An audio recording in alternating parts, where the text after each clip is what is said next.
Roth's senior speech.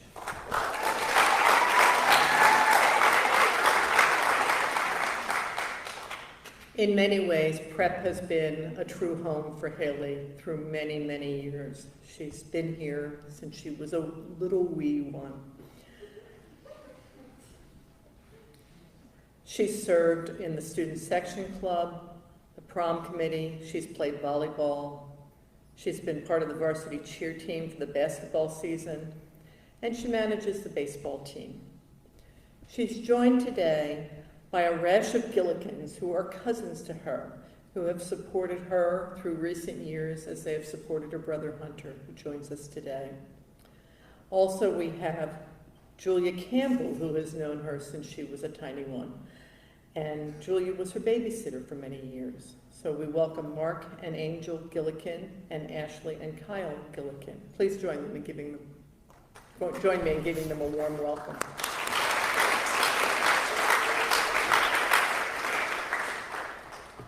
Haylie's going to talk to you today about a very personal journey she's had in her life.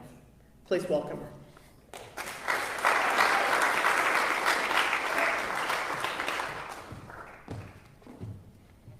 On March 31st, 2003, a little baby girl was born.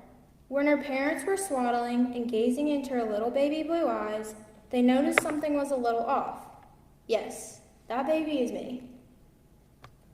When I was born and my parents first held me, they noticed my left eye would only open if my mouth was open, but my right eye was completely normal.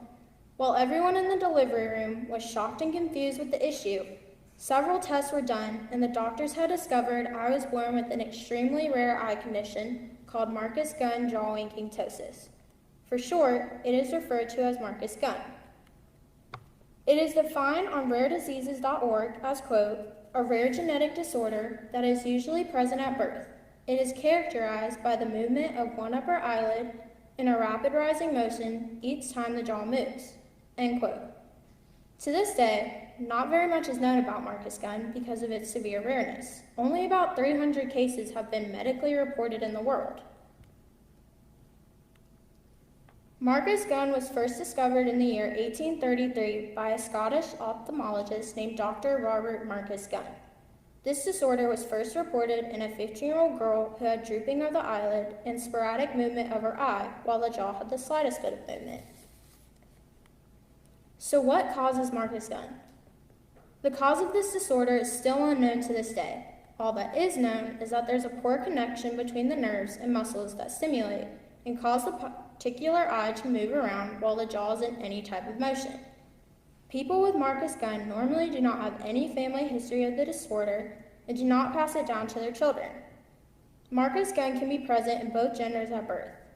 The majority of the patients with this disorder have their upper eyelid droop, and with the slightest movement of the jaw, the eye will immediately shoot open and appear wider than the other eye.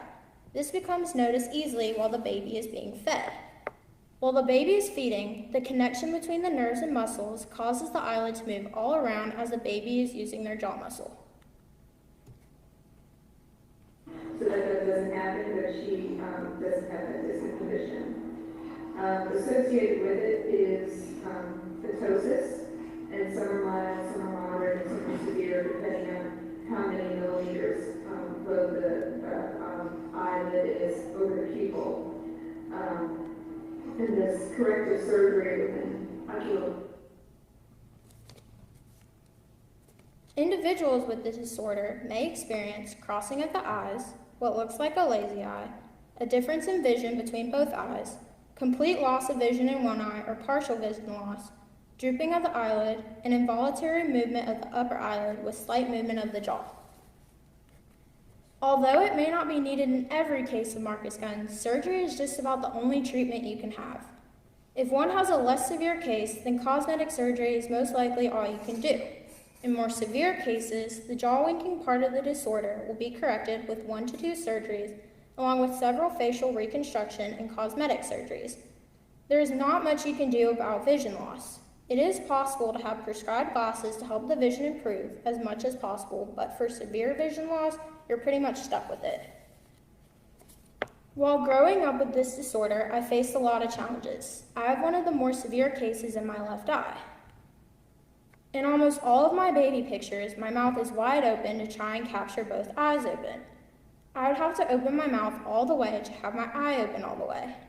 When I first started going to school, I didn't really understand what was wrong with me. Due to how young we all were, kids never really asked me what was wrong. Kindergarten is when I started to realize what was wrong.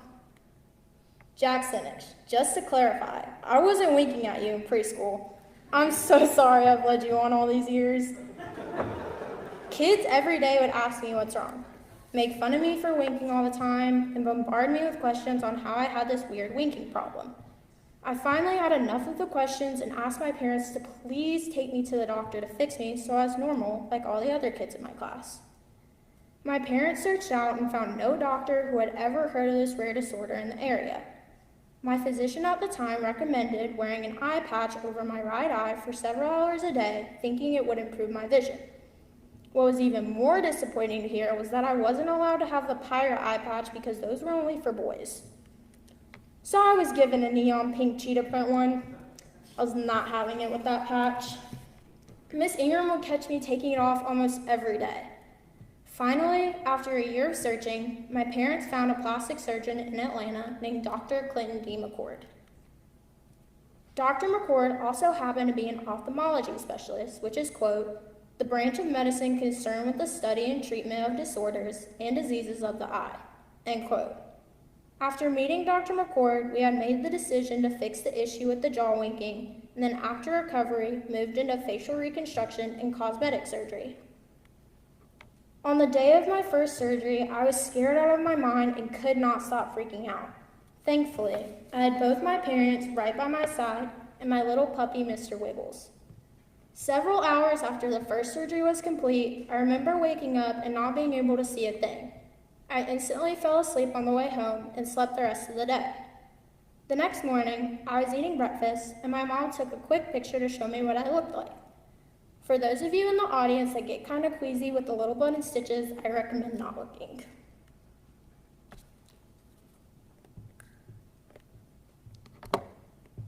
Along the way, Dr. McCord shared my rare disorder with his friend, Dr. Zane Pollard. Surprisingly, he had been familiar with Marcus Gunn and assisted Dr. McCord in a few of my surgeries.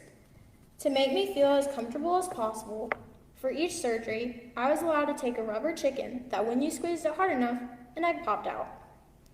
The one surgery I vividly remember is when they took a piece of skin from my knee and attached it to my eyelids, leaving scars on my eyebrows, eyelids, and knee.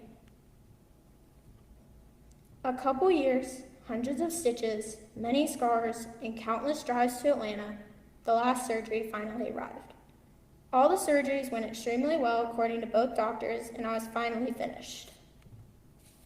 I was very thankful to have my dad sit in the operating room with me for every single surgery, my mom who made sure to have my stuffed animals waiting in the recovery room, my family for always making me feel normal like everyone else, and my friends who would help explain to people what was wrong with me, and even play a little joke saying I was attacked by a shark when I was younger, and that's why I have a scar on my knee.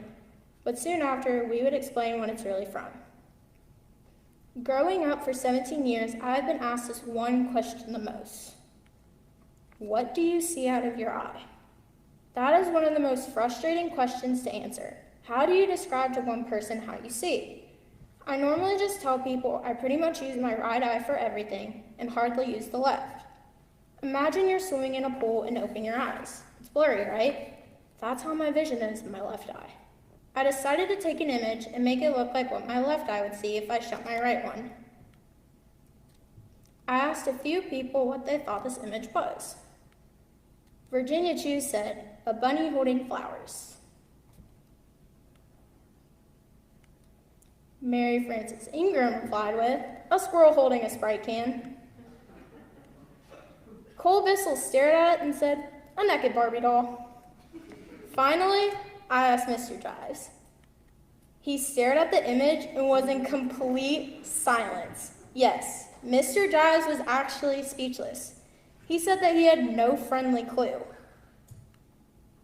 The image happened to be of my dog, Vic, chewing on his little Starbucks drink. Now you can all sort of put together how bad my vision actually is in that eye. To this day, I'm still very self-conscious about my eye. People always tell me that they hardly notice it anymore, but it will always bug me no matter what. It's something I will always have to live with and accept. To the seniors, the majority of you I have known since lower school and grown up with. Thank you for always helping me feel normal at school. As we go off and have a fresh start, remember that no one in this world is perfect. Live your life to the fullest and don't let anyone take away your happiness. Thank you.